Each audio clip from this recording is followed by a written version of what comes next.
गर्मी में सास बहू की खेत में बिना बिजली वाली ठंडी रसोई। दोपहर की तेज गर्मी में छोटा सा मिट्टी का घर पूरी तरह तप रहा है। घर की छोटी सी रसोई में तीनों बहुएं शिल्पा, दिव्या और नेहा एक साथ खाना बना रही होती हैं। रसोई इतनी छोटी होती है कि दो लोग खड़े हो जाएं तो घुटन होने लगे। चूल्हे की आग से भट्टी जैसा लग रहा होता है। तीनों बहुएं पसीने से पूरी तरह भीगी हुई होती हैं। हे भगवान, यहाँ तो सांस लेना भी मुश्किल हो गया है। दीदी, ऐसा लग रहा है जैसे हम लोग भट्टी में भुने जा रहे हैं। ऊपर से ये चूल्हे की आग, लगता है अभी चक्कर आ जाएगा। वहीं दूसरी तरफ छोटे से कमरे में एक पुराना कूलर और छोटा सा पंखा रखा होता है। तीनों भाई उसी के सामने बैठने के लिए लड़ रहे होते हैं। राघव कमरे के कोने में बैठकर पुरानी इलेक्ट्रॉनिक चीजें ठीक कर रहा होता है। अब बहुत देर हो गई तुझे बैठे हुए, अब मैं बैठूंगा कूलर के सामने। गर्मी सिर्फ तुझे नहीं लग रही है, मैं भी सुबह से बैठा हूँ यहाँ पे। अरे तुम दोनों रोज इसी बात पर लड़ते रहते हो। काफी देर बाद तीनों बहुएं जैसे तैसे खाना बनाकर बाहर लेकर आती हैं। उनके चेहरे पर थकान और गर्मी से लाल हो चुके होते हैं। मयंक गुस्से में थाली उठाता है। कितने घंटे लगते हैं तुम्हें लोगों को खाना बनाने में? इतनी देर से हम गर्मी में भूखे बैठे हैं। अगर इतनी जल्दी रहती है खाना खाने की तो कभी खुद भी बनाकर देख लिया करो। औरतों का काम है खाना बनाना, तुम लोग कोई स्पेशल काम नहीं कर रही हो। तो मर्दों का काम भी ये नहीं होता कि पूरा दिन ताने देते रहे। बहू सही तो कह रही है, खाना बनाने में मेहनत लगती है। तुम लोग तो आराम से बोल देते हो कि खाना लेट हो गया, मिर्च ज्यादा है, नमक कम है। अरे बस करो, अब सब लोग शांति से खाना खा लो। अगले दिन दोपहर में फिर वही छोटी और गर्म रसोई होती है। तीनों बहुएं खाना बनाने में लगी होती हैं। कढ़ाई में तेल गर्म हो रहा होता है। नेहा पीछे हाथ करके चमचा लेने की कोशिश करती है, तभी उसका हाथ गलती से कढ़ाई से टकरा जाता है। पूरा गरम तेल की कढ़ाई पलट जाती है और तेल के छींटे तीनों बहुओं के हाथ और पैरों पर गिर जाते हैं। तीनों दर्द से एक साथ चीख पड़ती हैं। मम्मी जी बचाइए, बहुत जल रहा है। बाहर बैठी कमला देवी घबराकर रसोई की तरफ दौड़ती है। अरे बेटा, क्या हो गया? इतनी तेज आवाज कहाँ से आई? मम्मी जी, तेल की कढ़ाई पलट गई। इतनी सी रसोई है हमारी, उसमें 3-3 बहुओं को काम करना पड़ता है, बहुत मुश्किल होती है। कमला जल्दी से तीनों बहुओं को बाहर खाट पर बिठाती है और उनके हाथ पैरों पर दवा लगाने लगती है। तीनों दर्द से करहा रही होती हैं। हाँ बेटा, मैं तुम्हारी परेशानी समझ सकती हूँ। गर्मी में रसोई में घुटन तो हो ही जाती है। मम्मी, हमें ना रसोई कहीं और बना लेनी चाहिए। बेटा, कहाँ बनाएंगे? इतने पैसे भी नहीं है। नई रसोई बनवाने में कम से कम 50-60 हजार रुपए लग जाएंगे। अगले दिन दोपहर में घर के बाहर खेत में मोहन जी और राघव काम कर रहे होते हैं। तेज धूप में दोनों पसीने से तरबतर होते हैं। राघव एक पुराना हल ठीक कर रहा होता है। बेटा राघव, अब उम्र हो गई है मेरी, पहले जैसी ताकत नहीं रही। आप चिंता मत करो पापा, मैं हूं ना। दोनों घर के अंदर आते हैं तो देखते हैं कि मयंक और मुकुल कूलर के सामने बैठे हवा खा रहे होते हैं। बेटा, अब फसल भी कम हो रही है और तुम लोग पूरा दिन बिजली का बिल बढ़ाते रहते हो। इस कूलर को चलाकर थोड़ा काम खेती का भी कर लिया करो। पापा, अब क्या बचत करें? इतनी गर्मी पड़ रही है, कम से कम इंसान पंखा तो चलाएगा ही। बेटा, मुझ में भी इतनी हिम्मत नहीं रही, तुम लोग भी थोड़ा हाथ बटा दिया करो। पापा, हम भी काम ही करते हैं, पूरा दिन खाली नहीं बैठे रहते। हाँ हाँ, तुम लोग तो बहुत काम करते हो ना, पूरा दिन इस कूलर के सामने पड़े रहते हो। हाँ पापा, सही कह रहे हैं। तुम्हें किसी ने ज्यादा जुबान चलाने को नहीं बोला, चुपचाप जाकर खाना बनाओ। दोपहर की तेज धूप सीधे छोटी सी रसोई की खिड़की से अंदर आ रही होती है और परेशान तीनों बहुएं पसीने से पूरी तरह भीगी हुई खाना बना रही होती हैं। हे भगवान, ये धूप तो सीधे आंखों में चुभ रही है। ऊपर से ये चूल्हे की आग, अब तो सांस भी भारी लगने लगी है। रसोई के कोने में एक टंकी लगी होती है। नेहा उसी टंकी के पानी से बर्तन धो रही होती है, लेकिन पानी भी इतना गर्म होता है कि उसके हाथ लाल पड़ जाते हैं। ये पानी भी कितना गर्म हो गया है। नेहा के हाथों में छोटे छोटे छाले पड़ चुके होते हैं। गर्म पानी और पूरे दिन काम करने की वजह से उसकी हथेलियां जलने लगती हैं। नेहा, तेरे हाथों में तो छाले पड़ गए हैं। क्या करे दीदी, दिन में 3-3 बार खाना बनाना पड़ता है, इतना जल्दी खाना खराब हो जाता है सब। घर में फ्रिज न होने की वजह से सुबह का खाना शाम तक खराब हो जाता है। एक तरफ शिल्पा बची हुई सब्जी कटोरे में लेकर बाहर जाती है और दुखी होकर कुत्तों के सामने डाल देती है।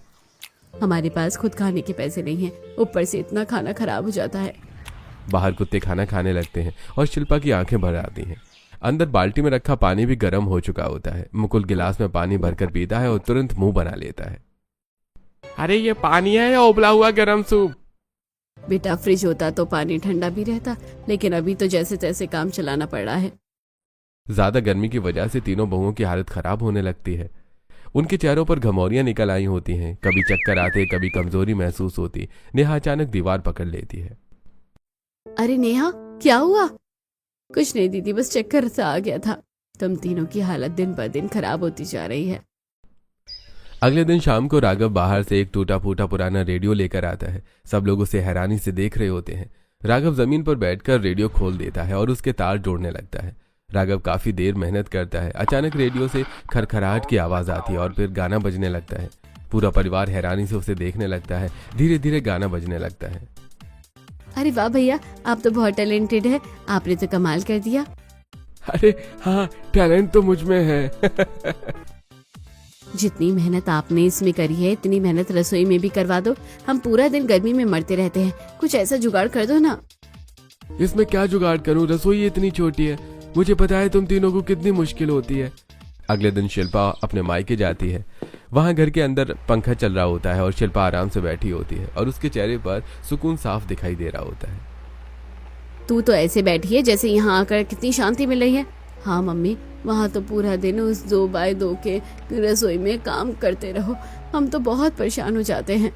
अगले दिन शिल्पा वापस अपने ससुराल जा रही होती है। रास्ते में खेतों के बीच उसकी नजर एक झोपड़ी जैसी बनी जगह पर पड़ती है। बांस की डंडियों से बनी उस झोपड़ी के ऊपर घास लगी होती है। अंदर लोग आराम से बैठे होते हैं और वहां ठंडक महसूस हो रही होती है। अरे वाह, ये तो बहुत अच्छा आइडिया है। गर्मी में ठंडक करने का कितना बढ़िया तरीका है। घर पहुंचते ही शिल्पा देखती है कि खेत के बीच में खाली जगह पड़ी होती है जहां कुछ भी बोया नहीं गया होता। अरे इसमें क्या बहू को समझ नहीं आ रहा है। बाकी खेत में तो सब्जियां और फसल लग गई है। कुछ सब्जी ही लगा दो। पूरे खेत में सब्जियां हो रही हैं, समझ नहीं आ रहा इसमें क्या लगाऊं। अंदर रसोई में तीनों बहुएं फिर पसीने में तरबतर होकर खाना बना रही होती हैं। तभी शिल्पा मोहन जी की बात सुन लेती है और तुरंत बाहर आ जाती है। पापा जी, आपको इसमें कोई सब्जी लगाने की जरूरत नहीं है, हम इतनी जगह में अपनी रसोई बाहर शिफ्ट कर लेंगे। उसकी बात सुनकर पूरा परिवार हैरानी से उसे देखने लगता है।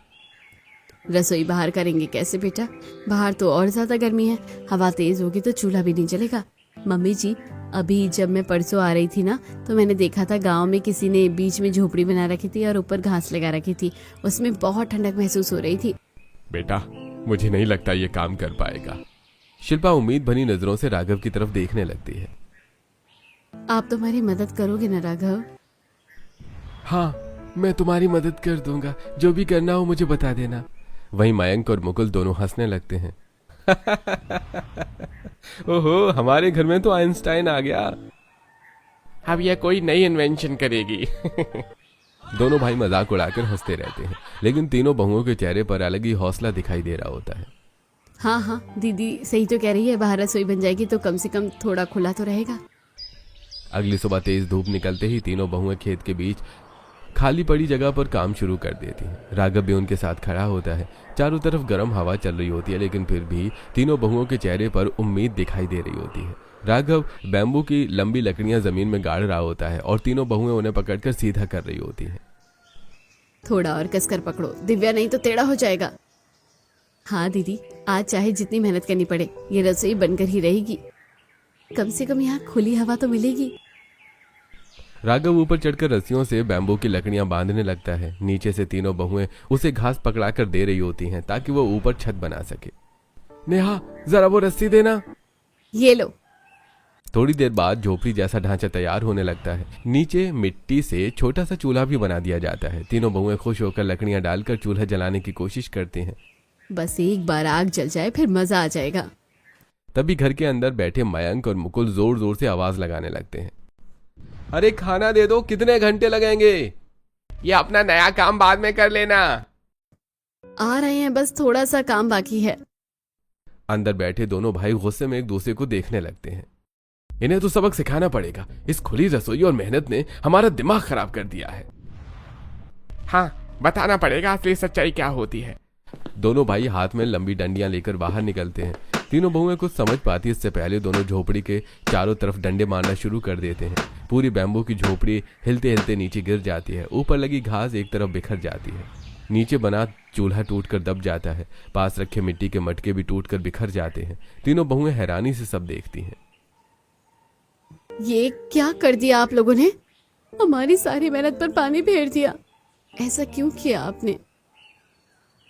तुम्हारी जगह रसोई में है, मर्दों की तरह बाहर काम करने की जरूरत नहीं है। जो खुद का काम है वो तो हो नहीं रहा है और ये सब करने में लगी हो। तीनों बहुओं की आंखों में आंसू आ जाते हैं। उन्होंने इतनी मेहनत से जो बनाया था वो कुछ सेकंड्स में ही टूट चुका होता है। अब हम क्या करेंगे? इतनी मेहनत से बनाया था।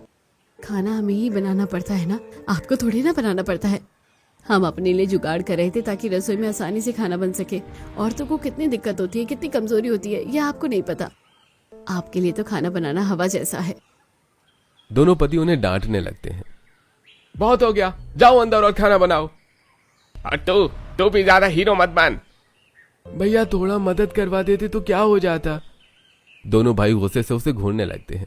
तीनों बहुएं उदास होकर फिर उसी छोटी गर्म रसोई में चली जाती हैं। अंदर जाते ही फिर से उनके चेहरे पर पसीना बहने लगता है। अगले दिन सुबह फिर से राघव और तीनों बहुएं उसी जगह पर काम शुरू कर देते हैं। इस बार भी वो हार नहीं मानते। फिर से बैम्बू की लकड़ियां गाड़ी जाती हैं, ऊपर घास बांधी जाती है और नीचे दोबारा चूल्हा बनाया जाता है। इस बार हमें इसे और मजबूत बनाना पड़ेगा। हाँ, इस बार जल्दी नहीं टूटेगा। चूल्हा बनाकर वो उसे जलाने की कोशिश करते हैं, लेकिन तेज लू चल रही होती है। गर्म हवा इतनी तेज होती है कि आग बार बार बुझ जाती है। ऐसे काम नहीं चलेगा। यहाँ तो बहुत तेज गर्म हवा चल रही है। इतनी तेज हवा में ना खाना बनेगा ना हमें आराम मिलेगा, हमारी तबीयत और खराब हो जाएगी। जुगाड़ तो फेल हो गया, इसमें कुछ और जोड़ना पड़ेगा ताकि गर्म हवा अंदर ना आ जाए। पास में लगे नल से नेहा बाल्टी में पानी भर रही होती है। अचानक उसके दिमाग में एक आइडिया आता है और उसकी आंखें चमक उठती हैं। अरे एक मिनट, क्या हुआ? क्यों ना हम नल के पास गड्ढा करें और वहां से पाइपलाइन छोड़ दें। नेहा तुरंत राघव के पास जाती है। देखो, ये जो पीछे नल है ना, इसके साइड में गड्ढा करेंगे और यहाँ से पाइपलाइन बनाकर अपनी रसोई तक ले जाएंगे। इससे ठंडी हवा का जुगाड़ हो सकता है। लेकिन कैसे? पाइप मिट्टी के अंदर रहेगा तो पानी और मिट्टी की ठंडक से हवा थोड़ी थोड़ी ठंडी हो जाएगी। राघव अचानक खुश होकर मुस्कुराने लगता है। हाँ, तुम एकदम करेक्ट कह रही हो और मेरे पास भी एक आइडिया है। मैं कबाड़ी बाजार से खाली बोतलें ले आऊंगा, हम पाइप को बोतलों के अंदर घुसा देंगे। वाह, आप तो बहुत ही स्मार्ट हो। तभी वहां से गुजरते हुए मयंक और मुकुल दोनों उन्हें देखकर हंसने लगते हैं। अरे लगे रहो, एक दिन अवार्ड जरूर मिलेगा तुम्हें इस इन्वेंशन के लिए। हर एक गांव के बड़े साइंटिस्ट बन गए हो तुम लोग, हैं? अगली सुबह राघव कबाड़ी बाजार से बहुत सारी खाली कोल्ड ड्रिंक की बोतलें लेकर आता है। खेत वाली रसोई के पास तीनों बहुएं पहले से खड़ी होती हैं। चारों तरफ गर्मी तो होती है, लेकिन इस बार सबके चेहरे पर उत्साह दिखाई दे रहा होता है। देखो, जितनी बोतलें मिली सब ले आया। बस अब हमारा आइडिया जरूर काम करेगा। राघव जमीन में लंबा गड्ढा खोदने लगता है। वहीं नेहा गड्ढे के अंदर पाइप फिट कर रही होती है। दिव्या और शिल्पा बोतलों के पीछे वाले हिस्से काट रही होती हैं। इतनी सारी बोतलें पहली बार काम आ रही हैं। कबाड़ भी कभी कभी खजाना बन जाता है। राघव नल के पास एक छोटी मोटर फिट कर देता है। मोटर चालू होते ही पाइप में लगातार पानी चलने लगता है। अब तीनों बहुएं बोतलों को एक दूसरे से जोड़कर लंबी पाइपलाइन बनाने लगती हैं। पाइप को बोतलों के अंदर अच्छे से घुसाओ, तभी वहाँ सही हवा आएगी। 2 बड़ी पाइपलाइन तैयार हो जाती हैं। वो दोनों पाइपलाइन नल से जोड़कर खेत वाली रसोई तक ले जाते हैं। एक तरफ छोटी खाट के ऊपर बड़ा मिट्टी का घड़ा रखा होता है, उसके अंदर मोटर फिट की जाती है और सामने बड़ा भोंपू जैसा मुंह बनाया जाता है, जिसके अंदर छोटा पंखा लगा दिया जाता है। अब देखना जादू। दूसरी तरफ दूसरे घड़े में पाइप से लगातार पानी चल रहा होता है। जैसे पंखे की हवा पानी वाले घड़े से टकराती है, ठंडी हवा बनकर पूरी रसोई में फैलने लगती है। अचानक पूरी झोपड़ी जैसी रसोई में ठंडा ठंडा वातावरण हो जाता है। तेज गर्म हवा की जगह अब ठंडी हवा चलने लगती है। तीनों बहुएं खुशी से उस जुगाड़ू कूलर के सामने खड़ी हो जाती हैं। अरे वाह, कितनी शांति मिल रही है। बड़े दिनों बाद ऐसा लग रहा है जैसे एसी चल रहा है। सच में यार, ये जुगाड़ तो बहुत अच्छा था। तेरे दिमाग में इतना बढ़िया आइडिया यहाँ आया कैसे? जब भगवान रास्ता दिखा देना तो दिमाग अपने आप चलने लगता है। नीचे छोटा चूल्हा रखा होता है। तीनों खाना बनाने की कोशिश करती हैं, लेकिन चूल्हा जल नहीं रहा होता है। लकड़ियां बार बार बुझ जा रही होती हैं, क्योंकि ठंडी हवा की नमी लकड़ियों तक पहुंच रही होती है। अरे ये चूल्हा क्यों नहीं जल रहा? हवा की नमी से लकड़ियां गीली हो रही हैं। ठंडक का तो पूरा जुगाड़ हो गया, बस अब चूल्हे की समस्या बाकी है। तीनों बहुएं मिलकर मिट्टी से बड़ा गोल चूल्हा बनाना शुरू करती हैं। चूल्हे में एक तरफ लकड़ी डालने का बड़ा छेद बनाया जाता है और ऊपर 2 गैस बर्नर जैसी जगह बनाई जाती है, जहां कढ़ाई रखी जा सके। लकड़ी उधर डालेंगे जिधर से हवा नहीं आ रही। हाँ, अब हवा नीचे चूल्हे तक नहीं पहुंचेगी। थोड़ी देर में बड़ा मिट्टी का चूल्हा तैयार हो जाता है। ऊपर 2 जगह कढ़ाई रखी जाती है और नीचे आराम से आग जलने लगती है। अब तीनों बहुएं आराम से बैठकर खाना बना रही होती हैं। चारों तरफ ठंडी हवा चल रही होती है। पूरा वातावरण पहले से बिल्कुल अलग और सुकून भरा लग रहा होता है। शाम को पूरा परिवार नीचे चटाई बिछाकर उसी खुली रसोई के पास खाना खाने बैठता है। सबको ठंडी हवा बहुत अच्छी लग रही होती है। अरे वाह, तुम लोगों ने तो बड़ा बढ़िया काम कर दिया। यहाँ तो अंदर से ज्यादा मजा आ रहा है। हाँ, एसी और कूलर सब फेल हो गए इसके आगे। अगर इंसान दिमाग लगाना चाहे ना तो कुछ भी हो सकता है। हम ज्यादा भी मत बोलो, तारीफ करते ही चने के झाड़ पर चढ़ गई। धीरे धीरे गर्मी और बढ़ने लगती है। घर के अंदर दोनों भाई दिन रात कूलर चलाते रहते हैं। बिजली का बिल बहुत ज्यादा आने लगता है। एक दिन अचानक कूलर बंद हो जाता है और पंखा भी धीरे धीरे चलने लगता है। अरे ये कूलर बंद कैसे हो गया? लगता है मोटर फूक गई। भीषण गर्मी की वजह से दोनों भाइयों की तबीयत खराब होने लगती है। उन्हें चक्कर आने लगते हैं और वो तेज बुखार चढ़ाता है। अरे बेटा, तुम्हारा शरीर तो जल रहा है। दोनों बहुएं उनकी खूब सेवा करती हैं। कोई नींबू पानी बना रही होती है तो कोई खेत से ताजे फल लेकर आ रही होती है। ये नींबू पानी पी लीजिए, अच्छा लगेगा। खेत के तरबूज और खीरे खाइए, शरीर ठंडा रहेगा। खेतों में अब कई तरह के फल और सब्जियां उग रही होती हैं। दोनों भाई अपनी पत्नियों को देखकर शर्मिंदा महसूस करने लगते हैं। अरे हमने तो इनकी मेहनत पर पानी फेर दिया था और आज देखो हमारी इतनी हालत खराब होने के बाद भी यही हमारा सहारा बनी हुई हैं। सच में हम बहुत गलत थे। अब दोनों भाई धीरे धीरे बदलने लगते हैं। कभी खेत से सब्जियां तोड़ कर लाते हैं तो कभी बहुओं की मदद करने लगते हैं। ये लो, आज खेत से ताजी भिंडी तोड़ कर लाया हूँ। अगले दिन सुबह तीनों बहुएं खेत से ताजी सब्जियां तोड़ रही होती हैं। फिर उन्हें रसोई में लाकर नीचे फैला देती हैं। 2 बहू खाट पर बैठाकर आराम से सब्जियां काट रही होती हैं और पास में बहू रोटियां सेक रही होती है। ठंडे पानी के लिए भी उन्होंने नया जुगाड़ बना लिया होता है। मिट्टी को गीला करके उसमें 2 बड़े गड्ढे बनाए जाते हैं और अंदर 2 बड़े घड़े रखे जाते हैं। अब ये पानी जल्दी गर्म नहीं होगा। एक घड़े में ताज़ा पानी भरा जाता है। गीली मिट्टी की ठंडक से पानी इतना ठंडा हो जाता है कि पीते ही बर्फ जैसा एहसास होता है। अरे वाह, ये तो बिल्कुल फ्रिज के पानी जैसा है। अब सच में गर्मी से राहत मिलने लगी है। अब पूरा परिवार उसी खुली ठंडी रसोई में बैठकर हंसते मुस्कुराते खाना खा रहा होता है। गर्मी अब पहले जैसी तकलीफ नहीं दे रही थी। खेत वाली ठंडी रसोई के एक कोने में तीनों बहुएं मिट्टी का एक बहुत बड़ा घड़ा रखती हैं। फिर वे पूरे घड़े को गीली मिट्टी और पानी से अच्छी तरह भिगो देती हैं। आसपास की हवा उस गीले घड़े से टकराकर अंदर हल्की ठंडक बना रही होती है। बस इसे हमेशा गीला रखना पड़ेगा, तभी अंदर ठंडक बनी रहेगी। अब सब्जियां जल्दी खराब नहीं होगी। तीनों बहुएं बनी हुई सब्जियां उस बड़े घर के अंदर रखने लगती हैं। अंदर ठंडक होने की वजह से सब्जियां ताजी बनी रहती हैं। अब सुबह की रखी सब्जियां शाम तक खराब नहीं होती। पहले तो शाम तक सब कुछ खराब हो जाता था, अब देखो कितना ताजा लग रहा है। अब रसोई में आराम से खाना बन रहा होता है। ठंडी हवा चल रही होती है। चूल्हा भी अच्छे से जल रहा होता है और तीनों बहुएं बिना घुटन और परेशानी के काम कर रही होती हैं। गांव की कुछ औरतें उनकी रसोई देखने के लिए वहां आ जाती हैं। सभी हैरानी से चारों तरफ देखने लगती हैं। अरे वाह, तुम तीनों बहुओं ने तो कमाल कर दिया। ऐसी रसोई तो गांव में किसी ने आज तक नहीं बनाई होगी। हाँ काकी, हमने ये रसोई बहुत मेहनत और दिमाग से बनाई है। अपने आप को इस गर्मी से बचाया है। इसके चलते अब हमारा बिजली का बिल भी आधा हो चुका है। गरीब इंसान के पास इतने पैसे कहाँ होते हैं कि लाखों के फ्रिज और एसी खरीद सके, इसलिए हम गरीबों को तो जुगाड़ ही करना पड़ता है। अरे वाह, कमाल कर दिया हमारे गांव की बहुओं ने तो। धीरे धीरे गांव के लोग भी उनकी रसोई देखकर वैसे ही झोपड़ियां बनाना शुरू कर देते हैं।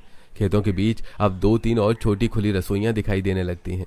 एक दिन तीनों बहुएं सिर पर घास के गट्ठर रखकर गांव से गुजर रही होती हैं। रास्ते में वो देखती हैं कि कई लोग बैम्बू और घास से वैसी ही झोपड़ी बनाने की कोशिश कर रहे होते हैं। देखो, हमारी देखा देखी लोगों ने भी झोपड़ी बनानी शुरू कर दी, लेकिन हमारे जैसी ठंडी रसोई कोई नहीं बना पाएगा। उनके खेत अब काफी बड़े और हरे भरे दिखाई दे रहे होते हैं। खेतों में तरह तरह की सब्जियां, खीरे, तरबूज और फल उग रहे होते हैं। घर के खाने लायक सब्जियां वो अपने पास रख लेती हैं और बाकी मंडी में बेचने के लिए तैयार करती हैं। घर के बाहर एक ठेले वाला खड़ा होता है और जोर से आवाज लगाता है, अरे दीदी, हो गई क्या सब्जियां तैयार? हाँ हाँ भैया, बस अभी लाई। तीनों बहुएं अलग अलग टोकरियों में ताजी सब्जियां भरकर बाहर लाती हैं और ठेले पर रखने लगती हैं। भैया देखो, आज ताजे ताजे खीरे भी हैं, बढ़िया बिक्री करना। दीदी, आज तो आपके खीरे देखकर पब्लिक की भीड़ लग जाएगी। ठेले वाला खुशी खुशी सारी सब्जियां लेकर मंडी चला जाता है। शाम को वो वापस आकर उन्हें पैसे देता है। दीदी, आज तो सारी सब्जियां हाथों हाथ बिक गई। सच में? अरे आपकी सब्जियां इतनी ताजी होती है कि लोग खुद पूछ पूछ कर खरीदते हैं। अब तीनों बहुएं अपनी मेहनत और समझदारी से घर चलाने में मदद कर रही होती हैं। गर्मी से राहत भी मिल चुकी होती है और सब्जियों से अच्छी कमाई भी होने लगी होती है। घर के पीछे खुले आंगन में 2 गाय बंधी होती हैं। सुबह सुबह हल्की धूप में तीनों बहुएं गाय को चारा डाल रही होती हैं। पास में मिट्टी के बड़े बर्तन रखे होते हैं। नेहा गाय का ताज़ा दूध निकाल रही होती है और दिव्या उसी दूध से दही जमाने की तैयारी कर रही होती है। आज तो गाय ने खूब दूध दिया है। हाँ, आज पनीर भी बन जाएगा और मट्ठा भी। शिल्पा मिट्टी के बड़े मटके में दही जमा रही होती है। पूरा परिवार अब बिल्कुल देसी गांव वाला खाना खाने लगा था। ताज़ा दूध, दही, मट्ठा, घर का पनीर और खेत की सब्जियां, सब कुछ घर का ही होता है। आंगन के एक कोने में गाय के गोबर से बने उपले सूख रहे होते हैं। तीनों बहुएं उन्हें इकट्ठा करके रख लेती हैं ताकि चूल्हे में जलाया जा सके। दूसरी तरफ गांव में मयंक और मुकुल अपने एक दोस्त के घर बैठे होते हैं। वहां उनके बाकी दोस्त भी बैठकर हंस बोल रहे होते हैं। तभी उनका दोस्त अपनी पत्नी को आवाज लगाता है। अरे जाओ भाई, जाकर मेरे दोस्तों के लिए खाना बना दो। उसकी पत्नी सभी के सामने गुस्से से उसे देखने लगती है। क्यों, तुम्हारी नौकरानी हूँ क्या मैं? औरतों का काम सिर्फ रसोई तक सीमित नहीं होता, समझे ना? पूरे कमरे में सन्नाटा छा जाता है। दोस्त की सबके सामने बेइज्जती हो जाती है। मयंक और मुकुल एक दूसरे को देखने लगते हैं। उन्हें अपनी पत्नियों के साथ किया व्यवहार याद आने लगता है। थोड़ी देर बाद दोनों भाई रास्ते से घर की तरफ लौट रहे होते हैं। यार, हमारी बीवियां तो उनकी बीवियों से कहीं ज्यादा अच्छी हैं। हाँ यार, हम कितना कुछ कह देते हैं उन्हें, लेकिन उन्होंने कभी पलट कर जवाब नहीं दिया। और ना ही कभी 4 लोगों में हमारी ऐसी बेइज्जती की। हाँ, हमें भी अपनी आदत सुधार लेनी चाहिए, इससे पहले हमारे भी ऐसा हाल हो जाए। उस दिन के बाद दोनों बेटे सच में बदलने लगते हैं। अब वो मोहन जी के साथ खेत में काम करवाने लगे होते हैं। अरे वाह, तुम दोनों की अकल कैसे ठिकाने आ गई। वही अब तो बड़े कमेरे बन रहे हो। हाँ पापा, अब समझ आ गया है कि समय के साथ अपने काम धंधे पर लग जाना चाहिए। एक दिन राघव गांव के बाहर वाली सड़क पर सीटी बजाते हुए जा रहा होता है। तभी उसकी सड़क के किनारे खड़ी एक बड़ी महंगी कार पर नजर पड़ती है। कार के पास लगभग 25 साल का लड़का खड़ा होता है जिसने ब्रांडेड कपड़े और महंगी घड़ी पहन रखी होती है। वो बार बार फोन कर रहा होता है और परेशान दिखाई दे रहा होता है। क्या हुआ भैया, कोई दिक्कत है क्या? हाँ, यहाँ कोई मैकेनिक है क्या? मेरी कार अचानक बंद हो गई। नहीं, पूरे गांव में एक भी मैकेनिक नहीं है। अरे, क्या आप मेरी मदद कर सकते हो? मुझे गाड़ी स्टार्ट करके वापस जाना था। राघव कार का बोनट खोलकर अंदर देखने लगता है। थोड़ी देर में उसे दिक्कत समझ आ जाती है और वो कुछ तार ठीक कर देता है। अचानक कार स्टार्ट हो जाती है। अरे वाह, आपने तो बहुत जल्दी गाड़ी ठीक कर दी। आप मैकेनिक का काम करते हो क्या? अरे नहीं, मुझे तो बस इलेक्ट्रॉनिक चीजों से अलग ही तरह का प्यार है। भैया, क्या मैं आपके घर चल सकता हूँ? मुझे बहुत जोर से प्यास लगी है, गाड़ी में पानी भी नहीं है और यहाँ कोई दुकान भी नहीं दिख रही है। हाँ जरूर, मेरा घर पास में ही है।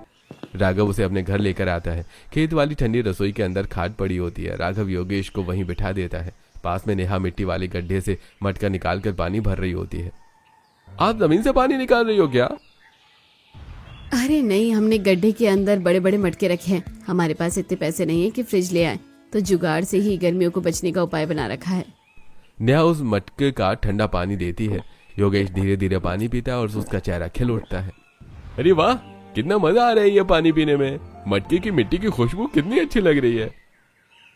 मटके का पानी बहुत अच्छा होता है। इसमें वो सारी प्योरिटी होती है जो आपको बिस्लरी में भी नहीं मिलेगी। मैंने आज तक बिस्लरी के अलावा कोई और पानी नहीं पिया, लेकिन असली जीवन तो यही है जो आप लोग जी रहे हैं। योगेश थोड़ी देर उनके जुगाड़ू कूलर के सामने खड़ा हो जाता है। ठंडी हवा उसके चेहरे पर पड़ रही होती है और वो हैरानी से सब कुछ देख रहा होता है।